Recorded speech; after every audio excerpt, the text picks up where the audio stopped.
नमस्कार, मैं ममता मिश्रा। आज आपको क्षितिज भाग 2 का पाठ 1 सूरदास के पद पढ़ाऊंगी। शब्दों के अर्थ और भावार्थ भी अच्छी तरह से समझाऊंगी। पाठ पढ़ने से पहले कवि का परिचय जान लेते हैं, जो कि पाठ के नाम से ही स्पष्ट है कि इस पाठ के कवि सूरदास हैं, जो भक्ति काल के सर्वश्रेष्ठ कवियों में से एक हैं। उनका जन्म सन 1478 में माना जाता है। एक मान्यता के अनुसार उनका जन्म स्थान मथुरा के पास रुनकता या रेणुका क्षेत्र में हुआ, जबकि दूसरी मान्यता के अनुसार दिल्ली के पास सीही माना जाता है। उन्होंने सूरसागर, साहित्य लहरी व सूरसारावली नामक 3 ग्रंथों की रचना की, जिसमें सूरसागर ही सर्वाधिक लोकप्रिय हुआ। सूरदास वात्सल्य और श्रृंगार के श्रेष्ठ कवि माने जाते हैं। इनके काव्य में रचित कृष्ण और गोपियों का प्रेम सहज मानवीय प्रेम की प्रतिष्ठा करता है। यहाँ पर सूरसागर के भ्रमर गीत से 4 पद लिए गए हैं, जो ब्रज भाषा में रचित हैं। भ्रमर गीत में वियोग श्रृंगार की उत्कृष्ट और मनोहारी व्यंजना की गई है। प्रसंग यह है कि जब कृष्ण मथुरा चले जाते हैं तो वे स्वयं न लौटकर अपने परम मित्र उद्धव के माध्यम से गोपियों को संदेश भेजते हैं। तो उद्धव ने निर्गुण ब्रह्म व योग का संदेश देकर गोपियों की विरह वेदना को शांत करने का प्रयास किया, लेकिन गोपियां सगुण ब्रह्म की उपासक थीं। वे तो ज्ञान मार्ग के बदले प्रेम मार्ग को ज़्यादा पसंद करती थीं। इसलिए उन्हें उद्धव द्वारा दिया गया संदेश बिल्कुल भी पसंद नहीं आया, उन्हें बिल्कुल अच्छा नहीं लगा। उसी समय वहाँ पर एक भंवरा आ जाता है और यहीं से भ्रमर गीत का प्रारंभ होता है। तो भंवरे को माध्यम बनाकर गोपियों ने उद्धव पर व्यंग्य बाण छोड़े। पहले पद में गोपियाँ जो हैं वो उद्धव से शिकायती स्वर में कहती हैं कि यदि उन्होंने कभी किसी से प्रेम किया होता तो वे वीर्य वेदना को अच्छी तरह से समझ पाते। तो चलते हैं पहले पद की ओर। पहले मैं आपको कठिन शब्दों के अर्थ समझा देती हूँ, उसके बाद में भावार्थ बता दूंगी। उद्धव तुम हो अति बड़भागी, बड़भागी बड़े भाग्यशाली। अपरस रहत स्नेह तगाते, नाहिन मन अनुरागी। अपरस अछूता, छुआ न गया। स्नेह प्रेम, तगा धागा, अनुरागी प्रेम में मग्न।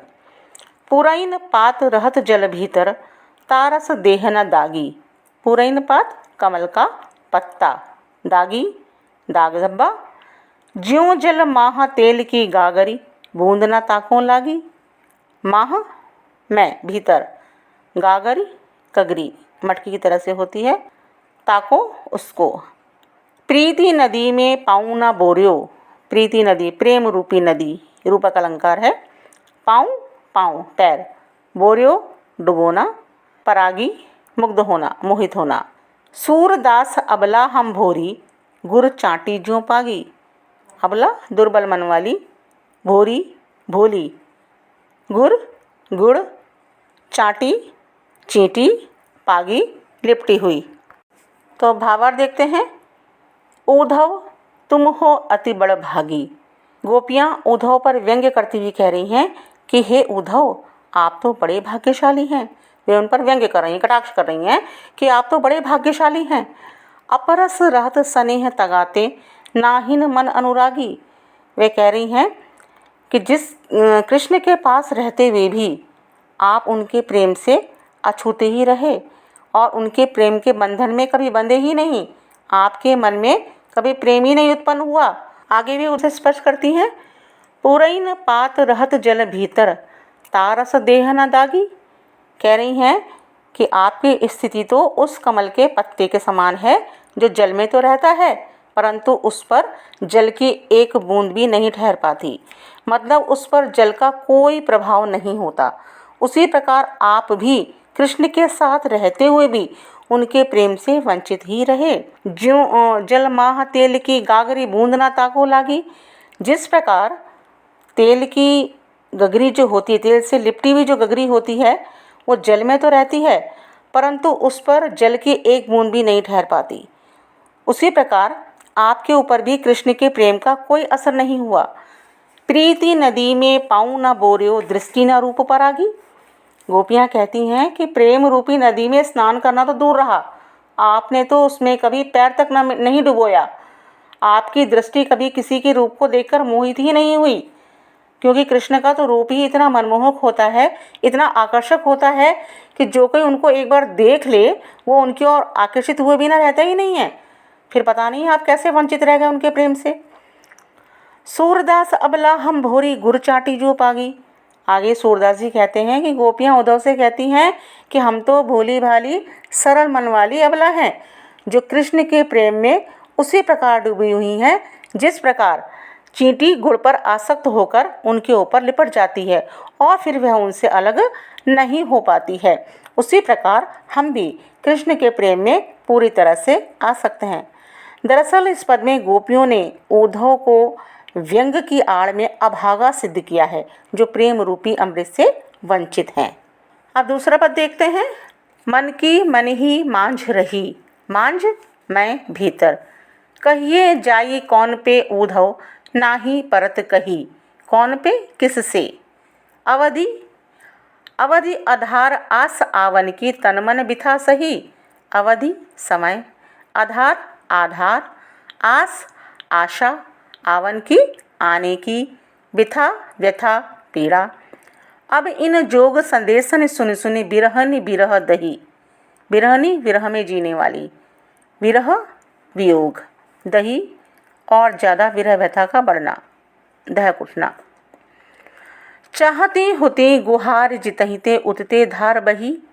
होती थी गुहारी रक्षा के लिए पुकारना, जितहिते जिधर से, धार धारा। सूरदास अब धीर धरई क्यों मर्यादा न रही। धीर धैर्य, धरई धारण करना, मर्यादा मर्यादा लही रखी। अब इसका भावार्थ देखते हैं। इस पद में कृष्ण द्वारा भेजा गया हृदय वृद्धारक संदेश सुनकर गोपियाँ उद्धव को उल्हाना देती हुई कहती हैं कि हे उद्धव, मन की मन ही मांझ रही। हमारे मन की सारी बातें जो हमें कृष्ण से कहनी थी वे सब मन में ही रह गईं। कहिए जाए कौन पे उद्धव ना ही परत कही।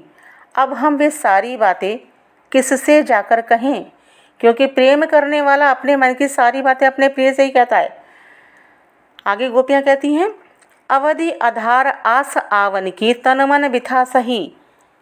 गोपियाँ कह रही हैं कि इतने समय से हम ये आशा लगाए बैठी थी कि कृष्ण लौटकर आएंगे और इसी आशा को आधार मानकर अपने तन मन की विरह व्यथा को सह रही थी और सोच रही थी कि जब कृष्ण आएंगे तो हमारी सारी व्यथा दूर हो जाएगी।